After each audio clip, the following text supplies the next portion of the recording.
Arman Tsarukyan est dans la shape de sa vie.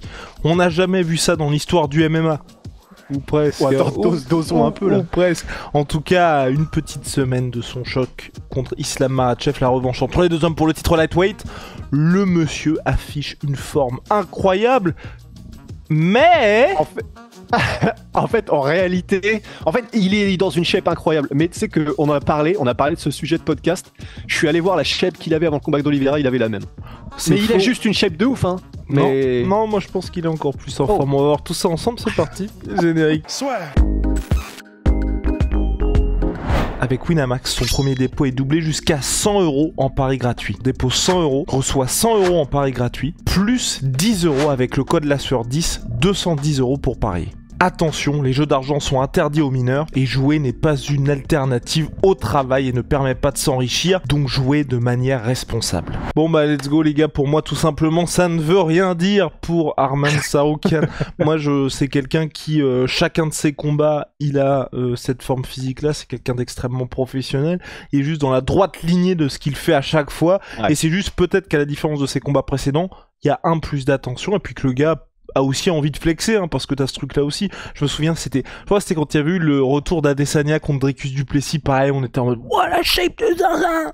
Ah bon, on a vu tout ce qui s'est passé et c'était le même Adesanya, donc bon. Ouais, c'est ça, à quelques miettes près. Mais en fait, après, comme tu dis, c'est ça qui est bien, c'est que ça veut pas dire grand chose parce que de toute façon, on sait que c'est un des mecs les mieux conditionnés du game et en lightweight, même Arman Tsarukyan, il fait des 5 rounds contre, c'était 5 rounds contre Gamrot où c'est, mais sans arrêt dans tous les domaines du MMA, ce qui normalement, c'est au niveau cardiovasculaire, au niveau musculaire, au niveau dynamique, 5 rounds à l'intensité à laquelle ils ont fait ça, ça n'a aucun sens normalement humainement. Donc c'est ça qui est bien, c'est qu'on sait que physiquement, à moins de blessures, ce qu'on n'espère pas, il va arriver dans une shape de malade mental. On voit sur sa chaîne YouTube qu'il allait s'entraîner dans la même région que là où s'entraîne d'ailleurs Khamzat Chimaev, la région du mont Elbrus, donc c'est du côté du Caucase, parce que c'est pas loin de l'Arménie aussi, donc c'est ça qui est pratique. Je crois pas que ça touche l'Arménie, mais voilà, enfin ça doit être c'est à quelques encablures. Donc il a fait son camp en altitude, il a fait son camp, une partie de son camp en tout cas un peu isolé et dans les montagnes et avec, c'est stylé parce que de la même manière que Khamzat Chimaev, tu sais, il ramène toute une team où t'as des lutteurs tchétchènes, t'as des mecs qui viennent dans tous les sens, qui sont ultra chauds dans leur domaine. C'est stylé parce qu'on n'en parle pas souvent. On parle beaucoup de Daghestan, on parle beaucoup de Tchétchénie, on parle de plus en plus de Géorgie. Arménie, en vrai, on n'en parle peut-être pas assez parce que, bon, au-delà du fait que là, c'est juste moi, mais Giorgio Petrosian, oui, c'est du kickboxing. C'est peut-être c'est un des combattants les plus beaux à voir de l'histoire, tout sport confondu de combat. Giorgio Petrosian, et donc arméno-italien. Mais que ce soit Edmen Shabazian, que ce soit à l'époque Mani Gambourian, que ce soit donc là Arman Tsarukyan, il y a quand même aussi vraiment un vivier arménien et on n'en parle pas beaucoup. Et là, donc dans le camp qu'il faisait au Mont Elbrus, il y a la vidéo qui est sur son, il y a la vidéo qui est sur son YouTube. C'est pareil en fait. Tu sens que il a été cherché en Arménie, les mecs qui sont les plus chauds dans la boxe, dans la machin et tout. Et il se fait son camp là-bas et c'est vraiment, c'est vraiment stylé. Il y a cette même dynamique qu'on voit lorsque les Islam, lorsque les Khamzat vont faire leur camp là-bas. Il est aussi à ATT parce que c'est là qu'il a le gym dernier cri quand il va aux États-Unis, Arman Tsarukyan, et puis pour les sparring, bien évidemment. Et puis il a son head coach, je ne sais plus comment il s'appelle, mais qui est vraiment un mec très très bon et très renommé de ATT. Donc ça fait vraiment plaisir parce que à moins de blessures, et encore on voit qu'il fait de la récupération en plus en se baignant dans des lacs gelés, vraiment la classique quoi, enfin la classique faut le faire, mais la classique parmi les gens qui sont un peu les Prochaska, les Fedor et tout ça. Donc on sait qu'on aura un Arman Tsarukyan qui va être au top, mais au top du top.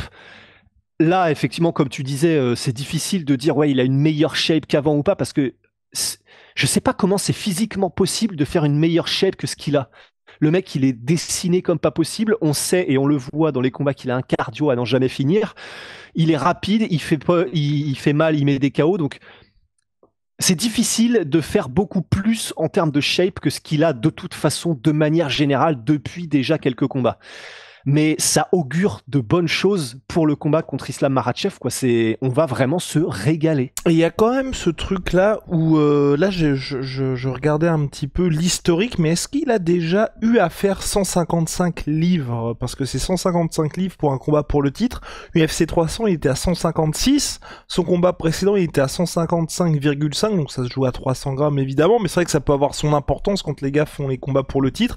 Et c'est vrai que Tsarukyan, c'est son premier combat pour le titre, donc je sais pas s'il a déjà fait dans sa carrière 155 tout pile, et c'est peut-être ce qui expliquerait s'il y a une différence de shape, certes minime, par rapport à ses combats précédents, mais ce côté, bah, il va devoir être plus léger que jamais pour ce combat. Ben, ce serait très bien vu et ce serait très bien pensé, mais en fait, c'est ça, peut-être. Je pense pas, pour la simple et bonne raison qu'il a toujours été pas très gros ni massif pour la catégorie. Il y a même des combats où c'était un peu choquant.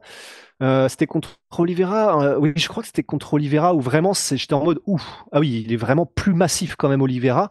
Et je pense qu'on verra la même chose contre Makhachev parce que Makhachev, il est très massif et c'est même prototype que Khabib. Hein. C'est des mecs qui font 90 kilos dans la vie de tous les jours et qui cut à 70. Enfin, disons, ouais, 85, 90. Khabib, lui, était à 90, mais alors que Tsarukyan, il est toujours, c'est pas sous-dimensionné, mais c'est un peu en mode Colby Covington en welterweight. C'est des gars qui sont juste ce qu'il faut. C'est ce qui explique aussi le fait qu'il a un cardio illimité. Hein. C'est parce que il n'y a pas de gros cut en termes de déshydratation. Mais par contre, je pense donc qu'il n'aura aucun problème à faire 155. Mais ça peut expliquer peut-être qu'il a un régime différent, t'as raison. Peut-être. Et que penses-tu, toi, de son move spécial qu'il prépare sur Islam Makhachev? Tu penses que c'est de l'intox? On n'avait pas eu le même délire exactement là récemment, mais je crois que c'était Khalil Rountree contre Alex Pereira. Ah où ouais, il avait dit j'ai un truc, je suis quasiment sûr. Et après, du coup, quand je relâcherai la parole, j'irai vérifier, mais je suis quasiment certain qu'il y avait eu un truc de Khalil Rountree en mode les gars, je vous prépare un truc, un move là. Je pense que personne n'est prêt. A priori, on l'a pas vu. Mais après, c'est peut-être Khalil Rountree qui était pas prêt pour son move. pas prêt pour son propre move. Mais après, en fait, je suis curieux. Déjà, c'est cool parce que ça fait parler, parce que tu te dis qu'est-ce que c'est, parce que c'est tellement un athlète d'exception. Enfin, tu vois, tu me dis Roy Nelson a un move spécial, je vais avoir du mal à y croire. Un mec comme Arman Tsarukyan, tu sens que le mec, voilà, il fait juste 20 minutes, il sait faire un salto arrière, des roues sans les mains, il n'y a pas de problème. Donc, des moves spéciaux en mode, tu sais, je sais pas, ça peut être des Imanari roll, ça peut être des coups de pied retournés, mais set-up d'une manière spéciale, ça peut être des enchaînements comme ce qu'avait mis, je me souviens, je sais pas pourquoi je pense à lui, mais ça m'avait marqué, ce qu'avait mis Alexander Rakic contre Jimmy Manuwa avec un enchaînement avec en même temps qu'il shift, il fait un uppercut à suivre un high kick et boum. Ça peut être effectivement des moves adaptés à Islam Makhachev, parce que, bon, si on reste purement qu'est-ce qu'on a déjà vu, tu vois, on peut se dire, bon, bah, le crochet gauche de Conor McGregor contre José Aldo, qu'il a travaillé à l'entraînement et dans le vestiaire juste avant, et qui était exactement ce qu'il fallait pour que ça mette KO José Aldo, bon, bah, effectivement, c'est un move spécial, en tout cas, qu'ils avaient travaillé pour Islam Makhachev et qui a parfaitement marché. Donc, c'est peut-être même pas quelque chose de flamboyant. Ça peut être juste un move qu'ils ont vu parce qu'ils ont vu une ouverture chez Islam Makhachev.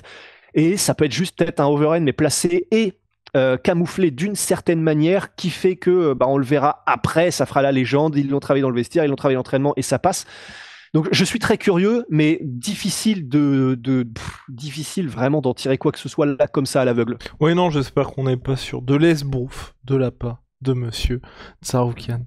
Mais bon, en tout cas, moi, je suis comme toi, hein, je suis très hypé pour le combat parce que Islam Makhachev sera fidèle à lui-même. Et encore une fois, là, j'ai l'impression vraiment qu'il se prépare à un combat difficile. On sent que là, toute la team, il s'entraîne depuis je sais pas trop combien de temps. Tsarukyan, c'est exactement la même chose avec ses armes à lui. Donc, non, le mec qui va gagner ce combat-là, je pense qu'il sera en place pour un petit moment. Et puis... Bon, j'ai même hâte, tu vois, de voir les face-off, les retrouvailles entre les deux. Enfin, il va y avoir un parfum qui va être pas mal tout au long de cette Fight Week. Mais en tout cas, oui, du côté de Tsarukyan, ne soyez pas surpris. C'est juste à mon avis que c'est voilà la première fois qu'il communique autant sur son état de forme, parce que bon, c'est la première fois aussi qu'il est main event d'un pay-per-view, donc t'as tout ça qui fait que il y a beaucoup de choses qui font que c'est des nouveautés, mais il n'y a pas de trucs particuliers. C'est un peu comme le Derek Lewis où pendant un moment, à chaque combat, on se disait, ouah, putain, le mec, il a perdu du poids, non, c'est toujours le même Derek Lewis, ne vous inquiétez pas. Ou même là, c'était, je crois, Cyril, pareil, en mode shape de sa vie et tout, et Cyril, il a toujours eu une shape de fou, hein, donc... C'est vrai que il avait quand même une shape particulière, j'avais l'impression. Et puis il avait changé de préparation physique. 2 kilos de moins, ouais, il avait 2 kilos de moins, Cyril. Mais t'avais aussi eu ce coup de... Je sais plus, c'était un moment où il s'était fait opérer, où t'avais aussi ce côté où on voyait moins les abdos, parce que physiquement, forcément, tu peux pas... Mais c'était, je crois, 2019, on voyait vraiment bien ses abdos aussi, ouais. Ouais, non, mais c'est ça. Et puis il y avait le moment où, comme il avait eu soit c'était le pneumothorax, ou je sais plus, il avait pris vraiment beaucoup de temps. Sans s'entraîner autant, mais par contre il avait bouffé et donc il avait vraiment pris de la masse, et à ce moment-là c'était putain Cyril 2.0, et en fait quand il avait recommencé à s'entraîner normal, il était revenu à sa shape normale, et donc j'ai bien retrouvé, effectivement c'était donc Khalil Roundtree oh merde, qui avait attends, je vais aller sur un site où on est sûr, Bloody Elbow. Donc nous sommes le 1er octobre 2024. Khalil Roundtree warns, donc pas menace, il avertit. Il avertit, t'es chaud, avertit Alex Pereira à propos d'une nouvelle technique qu'il pourrait bien utiliser à l'UFC 307 que, je cite, le monde n'a jamais vu encore. Oh merde, putain, Khalil. Après, peut-être qu'il l'a fait, mais tellement rapidement qu'on l'a pas vu, je sais pas. En tout cas, moi j'ai rien vu. Je sais pas où il l'a fait ni quand, mais j'ai rien vu. Ah, c'est terrible d'annoncer des trucs comme ça et... et de se faire finir, putain. Mais l'avantage, c'est que tout le monde avait oublié, sauf toi, hein, j'ai l'impression. Mais parce que ça m'avait marqué, parce que je l'attendais. T'imagines, pendant tout le truc. Bah ouais, c'est ça. Heureusement qu'il a fait un combat de baiser mental. Et parce que t'imagines, il dit ça et il fait genre Colby Covington. Une Jamal Hill. Ah non, pardon. Ou Jamal Hill. Ouais. Oui. C'est ça. Si Jamal Hill l'avait dit. Oh. Bon, après, il est plus à un truc près dans le dossier Hill contre Pereira, mais ça aurait pas arrangé les affaires, ça c'est sûr. Non, ça c'est sûr, ça c'est certain. Enfin bref, les gars, UFC 311 dans la nuit de samedi à dimanche, pas cette semaine, celui d'après. Ça va être bangers on bangers on bangers. Puis voilà, premier PPV de l'année, on sera tous témoins. My Sweet Pea, My Protein, moins 40% aujourd'hui sur tout My Sweet Pea, les gars. J'aurais dû commencer par ça. Moins 40% sur tout My Protein avec le code La Sueur. Bingo, magnifique. Et puis Holy Moly, révolution dans les boissons énergisantes, code La Sueur 5 pour votre première commande, moins 5 €. Et puis si vous avez déjà commandé chez eux, code La Sueur 10, moins 10%. On se retrouve très vite. See ya!